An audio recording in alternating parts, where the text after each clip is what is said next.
Practices that makes one unshakable. Kanibang mga buhat, mga binuhatan, nga di nagahimo sa usang tao nga dili gyud matiog o dili gyud matarog, dili gyud ma-move mga igsoon. Ang atong pagpamalandong is the book of Psalms 15 o ang version nga kung gigamit is ang New American Standard nga Bible o nagkanayon siya. A Psalms of David, O Lord, who may dwell or who may abide in thy tent, who may dwell, O thy holy hill. He who walks with integrity and works righteousness and speak truth in his heart. He does not slander with his tongue, nor does evil to his neighbor, nor take up a reproach against his friend, in whose eyes a reprobate is despised, but who honor those who fear the Lord. He swears to his own hurt and does not change. He does not put out his money at interest, nor does he take a bribe against the innocent. Ingon niya, he who does these things will never be shaken.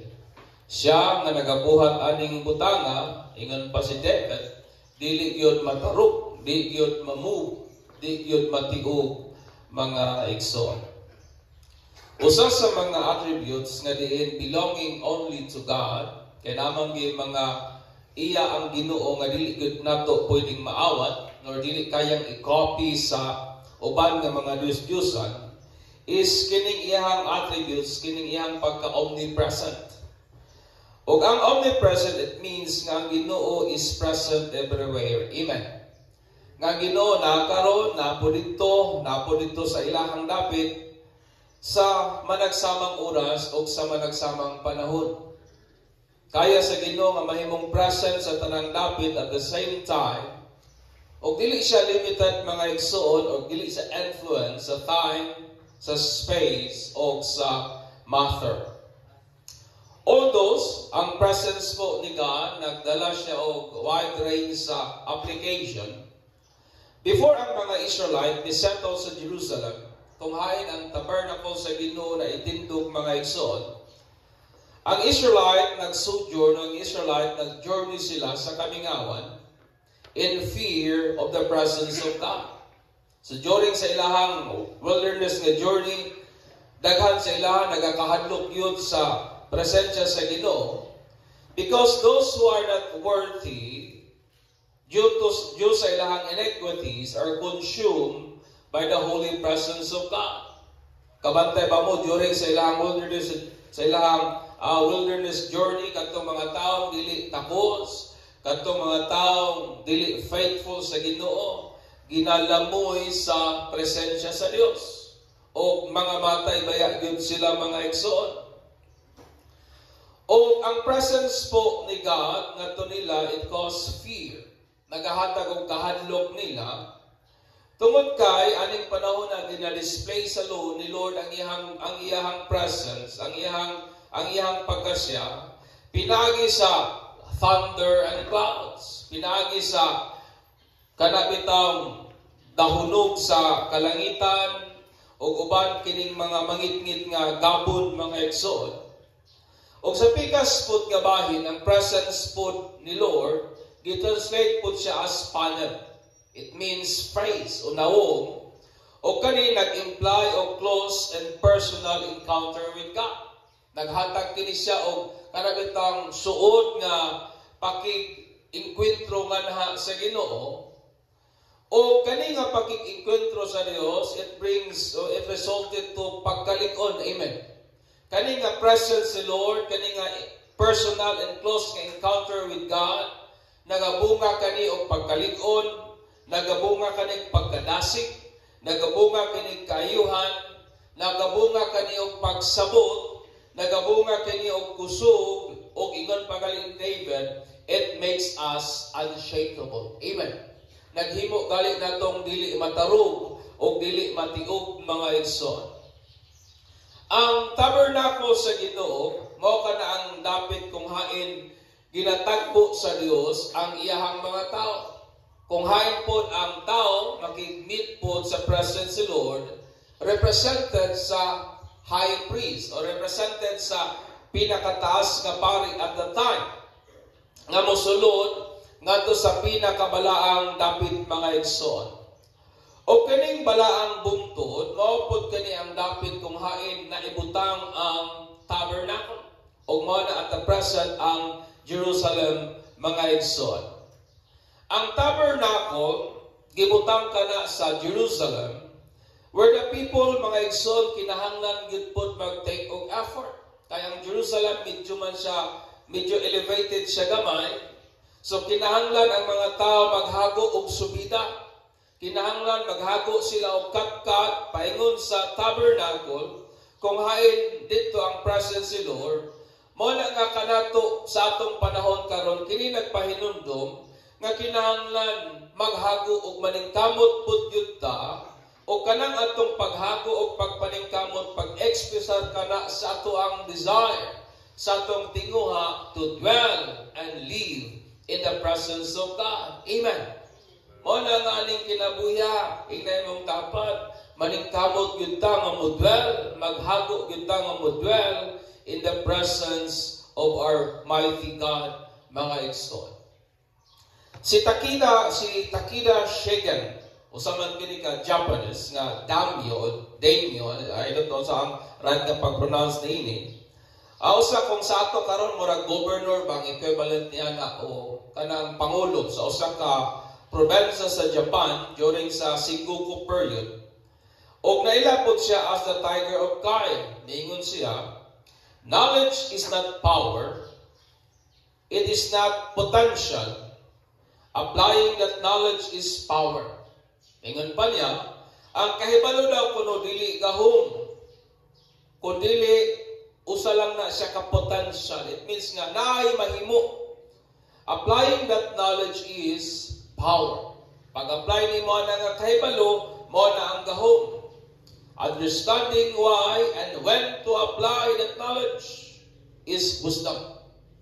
Kung nasabtan mo kung ngano o kanus kanimo ika-aplikar ka na kahibalo, according to Takeda, that is wisdom. Ang iyang buti pasabot mo kani, that knowledge only becomes power when applied. Nga kining atong kahibalo, mahimo lamang kining may mahimo kanato sa dihang atong put into application mga igsoon. Ingon si David, kinsa ba ang makadwell, kinsa ba ang makapuyo nga naha sa presence sa Ginoo? Siya nga, Lord, kinsa ba'y makasaka sa imong bukid? Kinsa ba'y makadwell sa imong tabernacle? O ang tubag ni David is this, those who does the things that made him unshakable.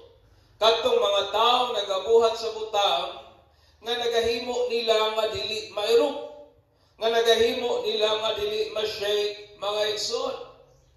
Tungod kay, even how much we know, bisan pag unsa kadaghan ang atong nahibaluan, sa mga butang that made us unshakable, kung sa pag-atubang nato sa mga hagit sa kinabuhi, apart from doing it, it benefited us nothing. Amen. Bisan pag-unsa kadaghan sa mayong butang atong nahibalaan, bisan pag-unsa kadaghan sa butang atong nahibaluan, unsaon nga makabalutang lig-on sa mga pagtayog sa kinabuhi, kung dili naman nato buhaton, it help us nothing. Amen. Wa gyud nay mahimo nato mga igsoon. Mo na nga kining mga following nga mga butang that made us unshakable, mahimo lamang kini siyang magbenepisyo on the condition mga igsoon of putting it into action. Mahimo lamang siyang effective kung imo gyung i-apply. Bisan pag unsa kagwapo imong beauty product igsoon, bisan pag unsa na kamahal, kung di gyud na nimo i-hit sa imong naong, di gyud na mo epekto. Amen ba? Bisan pag unsa ka branded ang imong tambal, kung dili na nimo i-take, dili na nimo tumaron, it help you nothing mga igsoon. Maman puning mo ang mga butanga. So na mga pipilang butang, I want to impart aning sa iyong kabuntagon for us. Sumala pa sa gipamulong ni David, mahimutang unshakable. Ingnan imong tapad, unshakable. Dili yun ma-shake-shake. Kahig lawas, no? Dili na po pasabot nga dili maayo sayo. It means nga, dili ka matiog sa mga hagit ba sa kinabuhi. Una, pursue moral excellence. Ingon niya in verse 2, he who walks with integrity. Sa diyang gihatag sa Ginoo ang iyahang commandments, kabahin sa sacrificial nga mga offering, nga iga-offered kadto niya, ang Dios aduna gyoy specific nga requirement or qualification sa usang offering ang iga-offer ngadto niya. Ang offering, it must be without defect or blemish, mga igsoon. Dapat wa gyud apan, wa gyud sami. Tungod kay mao lang ni ang klaseng offering that is suitable for God. Klaseng offering nga haom, takos o paigo nganha sa Ginoo. O kini mo ang huna-huna behind sa word nga upright or integrity, my friend. Nga kita nga mga tao sa Ginoo kinahanglan nga mao pud ni ang butang nga ato ang puy-an o kinahanglan nga sa pikas nga bahin magpossess ta og moral excellence or perfection, mga igsoon. Nga maningkamot gyud ta ba nga mapalambo kining atong mga pamatasan, mapauswag kining atong mga kinaiyahan, mga igsoon. Sumala sa pamulong ni Apostle Paul in Romans 16:19, ingon niya, for your obedience has become known to all. Therefore, I am glad on your behalf. But I want you to be wise, that is to be excellent of what is good, and simple, that is innocent of concerning evil. So, ingon pa ni Pablo, nalipay ko ninyo, apan gubuot ko, nga mahimo mong mag-uswa sa unsang maayo, mag-excel sa what is good, o mahimutang simple or innocent sa kung unsa man ang dautan, mga igsoon. Ingnan na imong tapad, pursue moral excellence. Amen. Maningkamot ta nga mag-uswag ang ato ang mga kinaiyahan for the glory of God. Ikaduha, endeavor for what is right. Maghagot ta, maningkamot ta sa kung unsa gyud ang sakto or husto, mga igsoon. And works righteousness. Ang word po nga work sa Hebrew nagdala kana og panghuna-una of engaging in an activity or producing something through effort.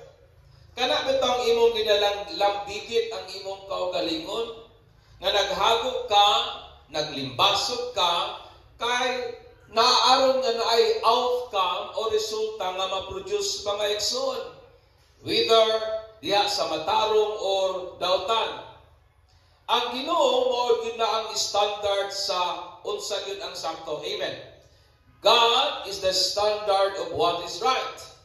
Ang righteousness is a moral and ethical standard that align with God's character and law.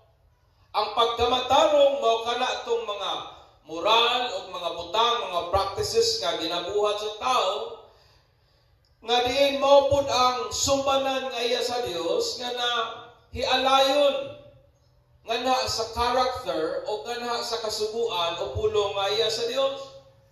A righteous act of individual that is evident in society. Mga gawi inato nga atong gipaalayon sa unsang pulong sa Dios o nagakadaya sa ato ang pagkinabuhi sa dapit kung hain ta gibutang sa Ginoo, mga igsoon. Emphasizing a life in accordance with divine standards.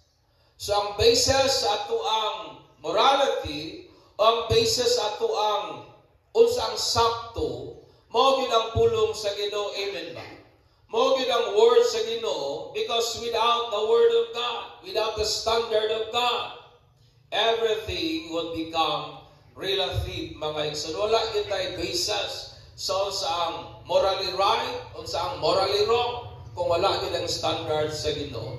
Wala tay ethical nga standard of what is right and wrong, kung wala yun ang pulong sa Ginoo, mga igsoon. Amen. That's why kung nagapaningkamot man ta sa pagbuhat og sakto, dapat atong ialayon sa kung unsa ang sakto diha sa mata o sa pulong sa Ginoo, mga igsoon. Ikatulo, communicate truth only and speak truth in His heart. Dapat ang ato ang conversation, ang atong mga pagpamulong, dapat diha lang yun sa kamatuoran. Ang kamatuoran, nagdala siya og sense of reliability. It means consistently good in quality or performance, able to be trusted. Kanang pulong ba nga masaligan? That is the word, reliable. Dili bitaw tong, going na ko. Sa man part, paingon na ka, going na ko, pero maupay pagligo. O sa dili, reliable. Dili kasaligan nga mga pulong, mga igsoon. And faithfulness, it means true to the facts or working, mga igsoon. O kini gigamit sa paghulagway sa nature o sa character po ni God, sa iyang pulong, sa iyang action, o sa iyang trustworthiness, o sa kasiguraduan sa pagkeep niya sa iyang mga saad. Amen. Das kanato, kining godly po nga character, kining pagiging reliable, kining pagiging faithful, kining being trustworthy, is also expected kanato sa ato ang pag-deal sa atong isig katao, mga igsoon. Amen. It is expected from us sa ato ang dealing ngadto sa atong isig kaingon. Amen. Communicate truth only. Pagpaka na ito ang Ginoo niya. Ikaw pa, refrain from backbiting or slandering. Refrain, it means ayaw ana. Ipalayo imong kaugalingon ana, or likay na, or undangin na. Ingon yan, and 3, he does not slander with his tongue. Wala siya nagapangdaot, agi sa iyang mga dila, o agi sa iyang mga bakbak, mga igsoon. Backbite or slander primarily means to spy or explore. So, mura ba o nangispiya ka or imo bang gisuta ba? Often of gathering information covertly. Kaya gusto ka manguha o mga impormasyon sa sekreto ba o sa tago bang pamaagi, and it carried the meaning of speaking ill of someone, suggesting a verbal exploration of probing into another's character. Nga sa bigas nga bahin, nagdala siya og panguna-una nga nagasulti kag dili maayo sa imong isig katao, kay buot nimong sutaon ang iyahag yung kinaiya o ang iyahag yung pamatasan, mga igsoon. Slandering is the business of Satan. Manaingan ang Bible in the book of Revelation nga ang yawa day and night accuse us before God. Mao na nga ang yawa trabaho niya mo gining pagpangdaot. He slander us before God. Mao na nga kung ang tao dili mo refrain from practicing slandering, we are just doing the business of Satan, mga igsoon. Amen. Napabata diha. Mao na nga kung dili ang tao muundang sa panglibang, pangdaot sa iyang isig katao, iya lamang ginabuhat ang trabaho nga iya sayawa, mga igsoon. Refrain from backbiting or slandering, mga igsoon. Ikalima, do no evil to anyone. Ayaw buhatig dautan ni si bisag kinsa. Does nor does evil to his neighbor. Kani nga dautan, it speaks about moral evil, which kita nga tao pwede na itong ma-inflict ngadto sa uban. Pwede kining kagulanan, pwede kining mga kakulian or injury. Ingon nga Kristohanon, we are forbid to do such things against anyone. Ingon nga mga Kristohanon, gidid-an gyud ta nga magbuhat ta og pagpasakit sa atong isig nga tao. Amen. Napabata diha. We are forbid mga igsoon sa pagbuhat og evil, dautan ngadto sa atong isig nga tao. Das ayaw gamitang imong mga pulong to cause unjust sorrow, pain, and injury ngadto sa uban. Amen. Ayaw gamitang imong mga pulong para magpasakit sa uban. Sa unjust na pagpasakit mga igsoon or causing injury and pain ngadto sa imong isig ka tao. That's why in ang Bible, ayaw buhatig dautan ang imong isig ka tao. Ikaw no, hold nothing against anyone. Ingon niya, nor takes up a reproach against his friend. Nga wa ka maghambin ba, wa ka maghupot ba, o kasuko, kalagot sa imuhang amigo. That's why, hold nothing against anyone.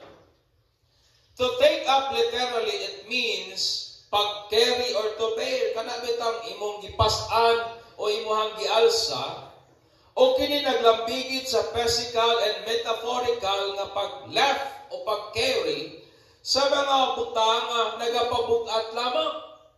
Nagahulagway siya sa butang imong ginaalsa that burdens you. Nagahulagway siya sa mga butang nga imong ginaalsa nga di nagapabugat lamang mga igsoon. Og ani nga context, kini nga kabugaton is the subjective feelings caused by reproach. Ani nga bahin, kini nga kabugat motong mga pagbati nga ang hinungdan, kining mga kaulawon, kining mga disgraces, kining mga insult inflicted by others nga ato gihapon ginapas-an hangtod karon. Napabata dahil so. Napaba nato diri nagdala-dala og mga pagbati nga dili mao sa mga insultong nadawat nato kaniadto. Napaba nato diri nagdala-dala sa mga kabugat sa kasing-kasing tungod kay naulawan ta kaniadto. Nga hangtod karon maglisod ta og kalimot, maglisod ta og move on mga igsoon. And this is the word nga ingon as si David nga dili ta magdala og dili ta mag-carry, dili ta mag-hold og anything against sa ato ang isig katao mga igsoon. Amen. Instead, kinahanglan nga moralista og pagpasaylo to them who done this evil to us. Sa pikas nga bahin mo hatag hinuntag pagpasaylo niadtong mga nakahimo sa ingon ni anak nato mga igsoon. And do not let anyone have control over sa ato ang pagkakita by holding anything unhealthy against anyone. Manayaw tuguti nga kontrolon ka sa uban o may control sila nga na kanimo tungod sa mga pagbati, mga kasakit o mga kadaot kailang na-inflict diha nato nga din wa gyud pod makatabang o wa gyud makaayo nato. That's why we need, my friend, to release. We need, my friend, to hold nothing against anyone. Amen. Kinahanglan nga di gyud ta maghambin og mga apan, mga pagbating apan, mga hunahunang di mao sa ato ang isig kaingon. Amen. Ika-pito, rather. Avoid corrupt company. Ingon David, in whose eyes a reprobate is despised. Kaning reprobate is a kind of extremely unpleasant na person. Kaning tao gyud pa nga kung naman siguro hapugiro kayo mo na gyud siguro ni morally bad and corrupt. It means unprincipled. Mga tao nga way ginakahadlukan ba? Mga tao nga way paki sa iyang isig ka tao who rejected God's existence, authority, and His commandments. and dismisses the value of wisdom and moral. Ngunit itong mga tao nga ilang gina-reject ang pulong sa Ginoo, mga tao nga gina-reject nila ang pagkamoral, wag ipakiba, being unprincipled. Mga tao nga why gisapikas nga bahin, mga tao mga why paki, something like that. Nga ang ilahang ginapatuyangan, ang ilaha lamang gusto ug unsay buot nila mga igsoon. Sama sa giingon ni Apostle Paul, Apostle Paul, that bad company corrupts good character. Nga kining dili maayong kauban nagadaot sa maayong pamatasan. That's why po kinahanglan nga mopili ta sa tuang company or friend wisely. Amen. Dapat kabalo kita mamili kinsa atong amiguhon. Tungod kay nay punultihon magingon nga ang usang kanang itang box sa tomato sa kamatis, dili ko na madaot, dili na maruwen sa healthy nga kamatis, kundi ang usa ka box sa kamatis maruwen siya sa usa lamang kamatis nga daot. Tungod kay ang reality sa kinabuhi igsoon mao ni. Pakita daw kuno ninyo og masakiton nga giingnan tapat-tapat anak nilang Sister Bilya para nga maulian ka sa imong sakit. Di ba dili? Kaya nga naman, ang reality po is this.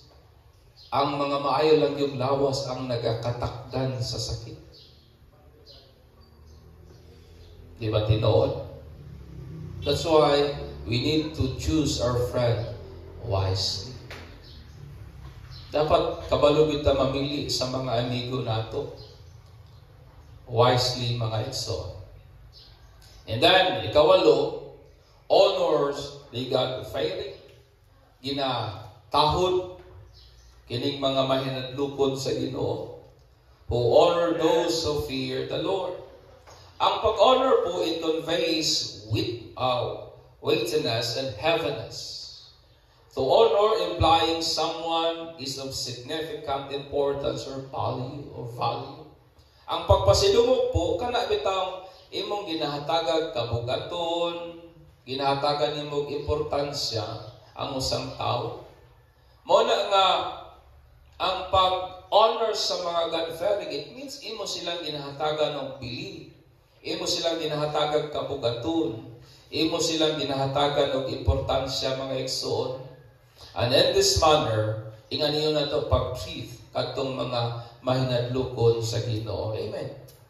Muna nga, ingnan na yung tapad, ayaw yung yaga-yagain yung mga mahinadlukon sa Ginoo. Honor the God-fearing mga igsoon. Next, be committed to your own promises. Ingon pa ni David, siya nga nanumpa to his own hurt and does not change. Siya nga nanaad, bisan pag naipit siya sa iyang panaan. Siya nga nanaad, bisan pag nasakitan siya sa iyang panaan, wa gyud mag-usab. Sa context po sa Bible, ang solemn na promises is a binding agreement. It means imong ilalom imong kaugalingon sa usa ka gikasabutan o ang dili pag-fulfill sa maong saad o sa maong oath o sa maong promises is a serious offense. Mao na nga Ginoo, kung dili nato tumano ng atong mga promises, it becomes sin nga rin nato. For it was a promise or a covenant invoking ngana sa Dios as a witness to the truth of one's word. Kaysa atong mga pagpanumpak-pagpanaad, ato mang giapil ang ngalan sa Ginoo, o ingon nga siya mo'y saksi sa atong mga pulong nga gipangbuyan mga igsoon. God honors our promises done in His name. Amen. Ang Ginoo, yan yung ginapasidunggan ang atong mga panaan agi sa iyang pangalan. Thus, even when our promises hurt us, let us be resolute to fulfill them. Usahay sa kinabuhi, dali na ba kayong mubungat og saad pag naa sa kadasig? Dali na kayong mabuhat og mga saad sa dihang naa sa kahayahay sa kinabuhi. Pero usahay pag medyo lisod-lisod ng dagan, maipit na galit ta sa ato ang panaad, then it is easily for us to change our mind. Daghang mga kauban sa simbahan sa una kung magpaampo, mag-abroad, pastor, mo ni akong commitment, pastor, mag-abroad. I-grant lang ni Lord, mo ni akong saan. Pero pag naka-abroad na, nakalimot naman. But that's why ingon si David, kung magsaad ka, even it hurts, fulfill your promises. Amen. Diba nato nga mga magtiayo na naad man ta, manapisag masakitan ta sa atong asawa, masakitan ta sa atong bana, ato yung ginatipigan ang atong mga saad. Amen. Even when it hurts, do not change. Next, ingat pa si David. He who does not put out his money at interest. Pero medyo controversial di kamay. Kinsa may nagapatanto nato dire. Impas kita ron, but that is not what it means, mga igsoon. Although sa uban nga translation ang gigamit is usury or kanang excessive bitaw nga excessive ng interest mo nang gigamit sa uban nga translation. Sa Old New Testament, giprovid yun sa Ginoo ang practices sa pag-charge of interest sa utang, bahin o kalabot ngadto sa mga igsuon nila nga mga Israelita. Ang idea po is for the fairness and compassion within the community. Na kung kauban nimo sa Israelita, manghulam kay nagkalisod, pahulma pero ayaw na og patungi. Kaya ang idea ilang ginapresent ka ng magkiangayon ba o kanang kaluoy nga imong gina-extend sa imuhang kauban sa pagtuo, putting higher emphasis on the importance of helping those in need without seeking personal gain. Na kung mutabang daw kuno ta, mutabang ta, na wala na to gipangita kung unsabay atong makuha o mabenepisyo sa tabang atong gi-extend, mga igsoon. That's why the idea behind this is help without expecting personal gain. Na kung mutabang man ta, tabang ta nga dili na to una-unaon ba unsa kaya akong makuha ani abot sa unahan ba? Unsa kaya akong mabenepisyo ani kung ako ning tabangan? The idea po is help without expecting personal gain. And then last, have undeterred will to do the good. Magbaton ta og dili matiog nga desisyon sa pagbuhat sa unsa ang maayo. That's why ano niya, nor does it take a bribe against the innocent. Ang bribery po, ang pagsuhol, refers to a gift. Gasa nga gihatag with the intention of influencing the recipient action or decision. Kana bitong imong gisuhulan kay gusto nimong panginlabutan ang iyang desisyon. Kanang imuhang kanang i-influence ang iyang decision making ba. The idea is this, that whatever comes our way, may our will unta ang atong pagbulutan. Wa man ta sa politics, wa man siguro po yung usuhon nato kaya di man ta mga politician. Pero ang idea mga igsoon mo kani nga unta ang atong pagbulutan sa pagbuhat og maayo, ang atong desisyon, ang atong hunahuna sa pagbuhat kung saang maayo will never be deterred by any circumstances. Nga usahay baya ning atong desisyon sa pagbuhat og maayo, usahay baya gaka-influence, gakatandok ba sa mga circumstances sa kinabuhi. Usahay kining atong desisyon nga maghigugma, usahay nga gaka-deter sa mga pagbati nga dili mao, usahay nga atong desisyon to become a good person, usahay nga gaka-deter sa kanabang mga dili pud mga mayong buhat sa isig ka tawo nga nato mga igsoon. May our commitment to serve the Lord be not deterred by abundance and scarcity. Amen. Unta ang ato ang commitment nga mga lagad sa Ginoo, dili unta matandog ba? Dili unta ma-influence nga mulay ta sa agi niining kadagaya o kawalan-on mga igsoon. May our faith in God dili ma-deterred sa trials and troubles. Unta ang ato ang pagtuo sa Ginoo dili matiog aning mga pagsulay o mga hagit sa kinabuhi.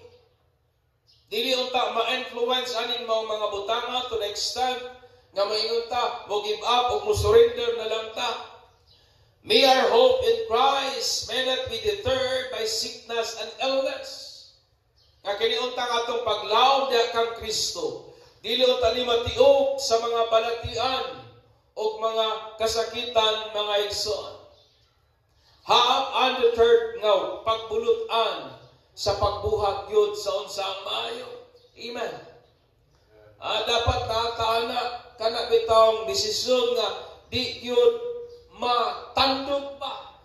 Desisyon nga dili yun kayang uspon sa mga kalisdanan o kadagayaan ng kinabuhian. Desisyon nga dili yun kayang uspon sa mga balatian. Na kung ni-decide na Lord, mga lagad yung kunimo, bahala pag-unsang trials o dangat sa kinabuhi, mga lagad din ta sa Ginoo, mga igsoon. Hallelujah. Ang kinabuhi, my friend, is full of unprecedented circumstances that challenges us and divert our focus from the purpose of God. Mao ni ang kinabuhi.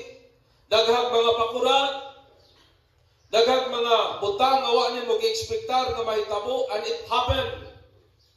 O mga butang nga pwedeng mo pahilayo nato sa usaang plano sa Dios sa atong matag usa ka kinabuhi. Tungod aning nga rason, it is essential to dwell and live in the presence of God. Amen. Mo na nga kinahanglan nga mupuyo ta, mudwell ta diha sa presence sa Ginoo. Tungod kay ang butang nga naghimo natong lig-on, mao man ang pagpuyo diha sa presence ni Lord. Amen. What makes us unshakable? Dili ang atong intellect, dili ang atong personal capacity. What makes us unshakable is when we dwell in the presence of God. Amen. Unsa may nakahimo natong munay ni David, unsa may nakahimo natong dili ta matihog sa diyang kita mo dwell, kita mo puyo diha sa presensya sa Ginoo. Because it is the presence of God that makes us unshakable, mga igsoon. Amen. And to achieve this, we must pursue moral excellence. Kung gusto ta mo dwell sa presence ni Lord, ayaw sige pabadlong. If you want to dwell in the presence of God, pursue moral excellence. If you want to dwell in the presence of God, tinguhaa nga mahimong maayong tao, mahimong taong acceptable in the eyes of God. Kung gusto ta mo dwell sa presence ni Lord, maghago ta sa kung unsa ang sakto at tubangan sa mata sa Dios. Amen. Amen. Endeavor for what is objectively right. Kung gusto ta mo dwell sa presence ni Lord, ayaw nagpanglibang, ay nagpangdaot. Amen. Refrain from slandering one another. Amen. Tungod kay nga naman, wa may presensya sa Ginoo kung magsigitag dinautay. Wa may presensya sa Dios kung kita-kita ra magpinaakay, at backbiting, kita-kita ra ang mag dinautay, nilibakay. Amen. If you want to dwell in the presence of God, refrain from backbiting. Amen. Napamata diha. If you want to dwell in the presence of God, ayaw buhatik daw tani mong isik ka tao. Amen. Do no evil to anyone and hold nothing against anyone. Kung gusto tang mo dwell sa presence ni Lord, ingay mong tapat, pag-move on na. If you want to dwell in the presence of God, pasaylo. If you want to dwell in the presence of God, let go. If you want to dwell in the presence of God, ayaw pag-kim-kim, ayaw paghambin, o mga dili mayong pagbati sa imong isig ka tao. Pasayluan na tong nagmaliit nimo. Pasayluan na tong nakaminus nimo. Do not hold anything against anyone, mga igsoon. Kung gusto tayo mo dwell sa presence ni Lord, avoid corrupt company, pili atong mga maayong amigo. Amen. Kung gusto tayo mo dwell sa presence ni Lord, pili atong mga amigo nga makadala nimo into the presence of God. Pili atong mga amigo nga mo-influence nimo maayo. Pili atong mga amigo nga makalikon sa imong pagtuo. Pili atong mga higala nga mupasuod nimo samot kang Kristo, mga igsoon. Amen. Kung gusto ta mo dwell sa presence ni Lord, tahura tong mga taong may nadlukon sa Dios. Ingnan na yung tapat, kitahot ba yagit ta ka? Honor the God-fearing. Tahura sila. If you want to dwell in the presence of God, be committed to our own promises, even when it hurts. Kita nga mga magtiayon, may saad ta sa Ginoo gipanampaan, that till death do us part. Amen. Kita nga mga magtiayon, may saad tang gipanumpaan sa Ginoo nga sa kayahay ug sa kalisod, sa kasakit o sa mayong lawas. Naman ko'y kasron siguro mga next month, gauna-una ko ba, okay na siguro no akong yapil sa bawo nga, common mo ko na kumadungan, kanang sa kasakit o kalipay, sa balatian, ug mayong panglawas, mag-unong ta, okay na ka akong idugang sa katambok o kaniwang. Kaya daghan magugubang mga relasyon, mutam ang nanggugma pag medyo nilapad ang asawa. Bago si Nayabelo, sa katambog o kaniwang. If we want to dwell in the presence of God, be committed to our own word with even when it hurts. Kitang magtiayon na nung pabayat pa sa Ginoo nga maghigugma ay kita. Balag nagkakasakitan ta, atong yung huptan ang atong saad sa Ginoo kung gusto ta po dwell sa presence ni Lord. If we want to dwell in the presence of God, help without expecting personal gain. Habang nga way gihuna-hunang kapalit. Help nga way gihuna-hunang unsay makuha nimo ani. Dili bitaw nang mutabang ta nga murag politisyan. Ang politisyan mutabang kay para nga imong buto ako umaangon. But we are not politicians, my friend. Mga tao tangaya sa Ginoo. And we are expected to help without expecting personal gain. In help undeterred will of doing what is good. Nauta na nato ning dili matiog kapag bulutan. Nabahala pag unsa ang tayog sa kinabuhi. Desidido bitang buhaton unsa ang sakatot. Amen.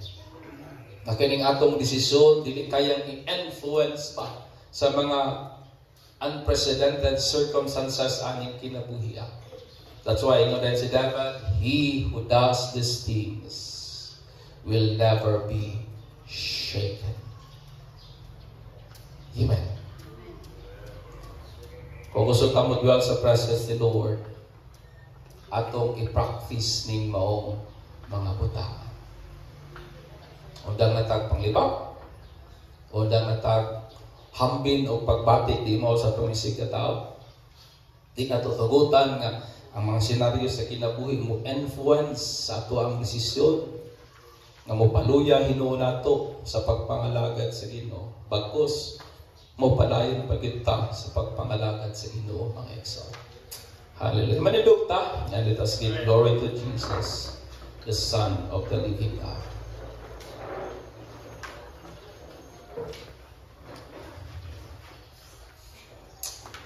Dalayan ka, Jesus, sa wagi katapusan.